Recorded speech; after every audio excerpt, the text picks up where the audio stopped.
America का सबसे glamorous शहर, जहां रहते हैं हॉलीवुड स्टार्स, अरबपति बिजनेसमैन और दुनिया के सबसे पावरफुल लोग। वही लॉस एंजलिस आज बन रहा है ट्रंप की सख्त इमिग्रेशन पॉलिसी का सबसे बड़ा निशाना। लेकिन सवाल उठता है, व्हाई लॉस एंजलिस? आखिर इस शहर को ही क्यों चुना ट्रंप प्रशासन ने अपने सबसे बड़े इमिग्रेशन क्रैकडाउन के लिए?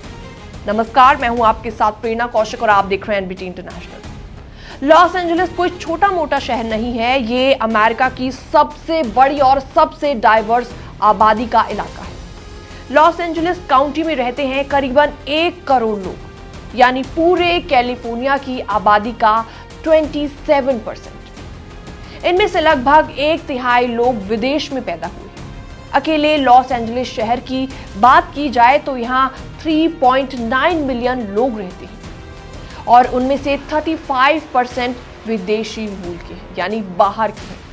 यूनिवर्सिटी ऑफ साउदर्न कैलिफोर्निया की स्टडी कहती है कि लॉस एंजलिस में करीबन 9 लाख अनडॉक्यूमेंटेड इमिग्रेंट्स रहते हैं, यानी वो लोग जिनके पास यूएसए में रहने के वैलिड पेपर्स नहीं है। और यहाँ हर 5वां परिवार ऐसा है जिसमें कम से कम एक सदस्य अनडॉक्यूमेंटेड है। लॉस एंजलिस में हिस्पैनिक लैटिनो कम्युनिटी की बड़ी आबादी है, 18 लाख से ज्यादा लोग। जी हाँ, आधा मिलियन से ज्यादा एशियंस, नेटिव हवाइंस और पैसिफिक आइसलैंडर्स भी। और 56% लोग ऐसे हैं जो घर पर इंग्लिश के अलावा दूसरी लैंग्वेज बोलते हैं, खास तौर पर स्पेनिश लैंग्वेज। यही डाइवर्सिटी लॉस एंजलिस को ट्रंप की सख्त इमिग्रेशन पॉलिसी का सबसे बड़ा टारगेट बना रही है। प्रोटेस्ट आखिर इसमें कैसे शुरू हुए, ये फिलहाल आपको बता दें। तो ये सब कुछ शुरू हुआ शुक्रवार को, जब आइस यानी कि इमिग्रेशन एंड कस्टम एनफोर्समेंट ने लेटिनो डोमिनेटेड इलाकों में छापेमारी की। दर्जनों अनडॉक्यूमेंटेड माइग्रेंट्स और सस्पेक्टेड गैंग मेंबर्स को पकड़ा गया। रेजिडेंट्स ने किया विरोध, जिसमें नारेबाजी हुई और अंडे फेंकने तक की नौबत आ गई। और उसके बाद पुलिस ने पेपर स्प्रे और रबर बुलेट से क्राउड को हटाया और फिर लॉस एंजलिस में 5 दिनों से लगातार प्रदर्शन जारी है। डोनाल्ड ट्रंप एडमिनिस्ट्रेशन ने लॉस एंजलिस में भेजे 4000 नेशनल गार्ड ट्रूप्स और 700 मैरीन्स। जी हाँ, प्रोटेस्टर्स ने सड़कों पर आगजनी, रोड ब्लॉक और सरकारी दफ्तरों पर हमले करने शुरू कर दी। और तो और एप्पल स्टोर में भी लूटपाट की गई। ट्रंप की ऐसे में घोषणा है कि हम हर दिन 3000 इलीगल माइग्रेंट्स को पकड़ेंगे और रिपोर्ट करेंगे। ये पहली बार नहीं है जब किसी यूएस राष्ट्रपति ने राज्य की मंजूरी के बिना इतने बड़े पैमाने पर सैन्य बल तैनात किए हैं।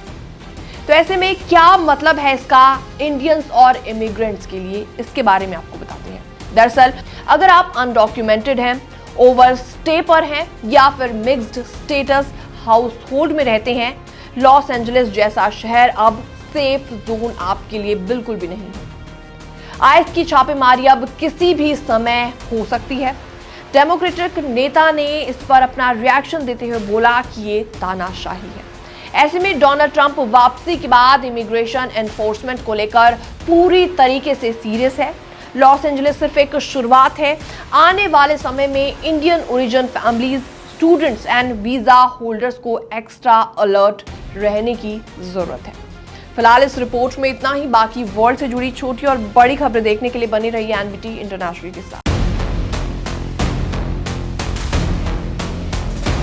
लॉस एंजलिस में बवाल इतना ज्यादा बढ़ चुका है कि अब भीड़ ने एप्पल स्टोर को भी नहीं बख्शा है। लॉस एंजलिस के डाउनटाउन में उस वक्त हड़कंप मच गया जब नकाबपोश लोगों ने एक के बाद एक एप्पल स्टोर में लूटपाट करनी शुरू कर दी। वायरल वीडियो में देखा जा सकता है कि कैसे दर्जनों मास्क्ड लोग स्टोर में घुसते हैं, महंगे एप्पल प्रोडक्ट्स उठाते हैं और तोड़फोड़ करने लगते हैं। जैसे ही पुलिस पहुंचती है, सारे लोग वहां से बाहर निकलते हैं। सोशल मीडिया पर यह वीडियो काफी तेजी से वायरल है, जिसमें साफ साफ देखा जा सकता है कि कैसे कई नकाबपोश युवक स्टोर में घुसकर गैजेट्स लूट रहे हैं और जैसे ही पुलिस पहुंचती है भाग निकलते हैं। इस वारदात के बाद से लॉस एंजलिस में हिंसा और अराजकता का माहौल और भी ज्यादा बिगड़ गया है। नमस्कार, मैं हूं आपके साथ प्रेरणा कौशिक और आप देख रहे हैं एनबीटी इंटरनेशनल। तो शहर में इस वक्त काफी ज्यादा टेंशन का माहौल है। शहर के कई इलाकों में कर्फ्यू लगा दिया गया है, रात 8 बजे से सुबह 6 बजे तक। दरअसल इस बवाल की जड़ है ट्रंप प्रशासन की अवैध प्रवासियों के खिलाफ शुरू की गई कार्रवाई। बीते 3 दिनों में आइस और अन्य एजेंसियों ने लॉस एंजलिस में 118 से ज्यादा अवैध प्रवासियों को हिरासत में ले लिया। खासतौर पर लैटिनो कम्युनिटी को टारगेट किया गया और उसके बाद सड़कों पर विरोध भड़क गया। लोगों ने कारों को आग लगा दी, 101 फ्रीवे को ब्लॉक कर दिया और हालात इतने ज्यादा बिगड़ चुके हैं कि डोनाल्ड ट्रंप ने 2000 नेशनल गार्ड्स और 700 मरीन तैनात कर दिए, राज्य की मंजूरी के बिना। जी हां, मंजूरी के बिना ये सब कुछ हुआ।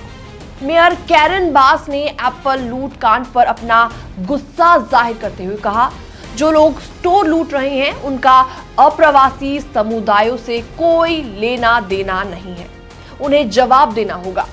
उन्होंने साफ साफ कहा है कि ऐसे अपराधियों को बख्शा नहीं जाएगा। ये सिर्फ अमेरिका की लॉ एंड ऑर्डर की कहानी नहीं है, बल्कि वहां रह रहे H-1B visa holders, green card holders और स्टूडेंट्स के लिए एक साफ चेतावनी है।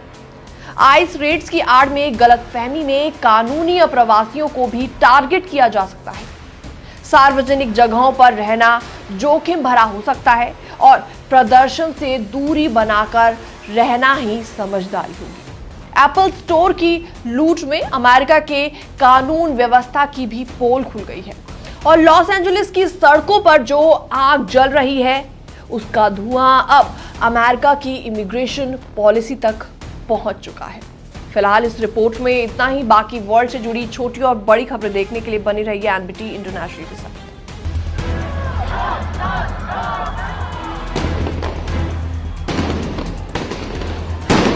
क्या अमेरिका में सब कुछ ठीक चल रहा है? क्यों डोनाल्ड ट्रंप ने बिना गवर्नर की परमिशन के हजारों सैनिकों को लॉस एंजलिस की सड़कों पर उतार दिया है? और क्यों लाखों लोग चिल्ला रहे हैं नेशनल गार्ड्स गो अवे? यहां हम बात करने वाले हैं एक ऐसे टॉपिक की जिसने पूरे अमेरिका में हलचल मचाकर रख दी है। इसमें खास तौर पर Indian community and migrant families को काफी ज्यादा परेशानी झेलनी पड़ रही है। हेलो एंड वेलकम, मैं हूं आपके साथ प्रेरणा कौशिक और आप देख रहे हैं एनबीटी इंटरनेशनल। डोनाल्ड ट्रंप ने 2000 नेशनल गार्ड ट्रूप्स और 700 मरीन्स को लॉस एंजलिस भेजने का ऑर्डर दिया और ये ऑर्डर तब दिया गया जब वहां के लोकल ऑफिसर्स और गवर्नर्स गोविन ने कहा कि हमें इनकी जरूरत नहीं है। शुरुआत में 2000 सैनिक रविवार को पहुंच चुके थे और उसी दिन सबसे ज्यादा हिंसा भी देखी गई और डोनाल्ड ट्रंप की इमिग्रेशन पॉलिसीज के खिलाफ गुस्साए लोग सड़कों पर उतर आए। सोमवार को हजारों लोग लॉस एंजलिस सिटी हॉल के बाहर शांतिपूर्ण प्रदर्शन कर रहे थे। कुछ लोग एक फेडरल डिटेंशन सेंटर के बाहर भी इकट्ठा हुए जहां इमिग्रेशन रेड्स में पकड़े गए माइग्रेंट्स को रखा गया है। यहां पर लोग चिल्ला रहे थे फ्री देम ऑल और पीसफुली प्रोटेस्ट कर रहे थे, लेकिन शाम होते होते पुलिस ने प्रदर्शनकारियों को हटाना शुरू कर दिया और कई जगह tear gas, rubber bullets and arrest भी लोगों को किया गया। डोनाल्ड ट्रंप का कहना है कि अगर मैंने नेशनल गार्ड्स ना भेजे होते तो लॉस एंजलिस पूरी तरीके से तबाह हो जाता। लेकिन कैलिफोर्निया के गवर्नर गेविन ने इसे reckless and dangerous ego stroke बताया। उन्होंने कहा कि ये फैसला ना सिर्फ लॉजिक के खिलाफ है बल्कि सैनिकों के सम्मान के भी खिलाफ है। यहां तक कि कैलिफोर्निया के अटॉर्नी जनरल ने कोर्ट में लॉ सूट भी फाइल कर दिया है, ये कहते हुए कि डोनाल्ड ट्रंप ने राज्य की सॉवरेनिटी को ट्रैम्पल किया है। जी हां, ये प्रदर्शन तब शुरू हुआ जब लॉस एंजलिस की सड़कों पर 44 से ज्यादा इमिग्रेंट्स को गिरफ्तार किया गया, जिनमें कुछ लोग अनडॉक्यूमेंटेड वर्कर्स थे। सर्विस एम्प्लॉयज इंटरनेशनल यूनियन के लीडर डेविड को भी इसमें अरेस्ट कर लिया गया और अब उन्हें रिहा किया गया तो पूरे प्रोटेस्ट को एक नई एनर्जी मिल गई है। इसके अलावा रीजनल लीडर्स, यूनियन वर्कर्स और इमिग्रेंट फैमिलीज सभी इस विरोध में शामिल हो गए। कुछ लोगों ने सेल्फ ड्राइविंग कार्स तक को आग लगा दी और मेजर हाईवेज ब्लॉक कर दिए। डोनाल्ड ट्रंप ने एक रेयरली यूज्ड फेडरल लॉ का इसमें सहारा लिया, जो कहता है कि अगर रिबेलियन हो रहे हैं तो ट्रूप्स भेज सकते हैं। जी हां, पिछली बार एक ऐसा 1965 में देखा गया था जब लाइडन बी जॉनसन ने सिविल राइट्स मार्च के लिए ट्रूप्स भेजे थे। अब सवाल यहां पर यह उठता है कि क्या डोनाल्ड ट्रंप सच में लॉस एंजलिस में रिबेलियन देख रहे हैं या वो अपने डिपोटेशन एजेंडा को जबरदस्ती लागू करवा रहे हैं। फिलहाल आपको क्या लगता है ये रिपोर्ट देखने के बाद? कमेंट सेक्शन में आप अपनी राय रख सकते हैं। बाकी वर्ल्ड से जुड़ी छोटी और बड़ी खबरें देखने के लिए बनी रहिए एनबीटी इंटरनेशनल के साथ।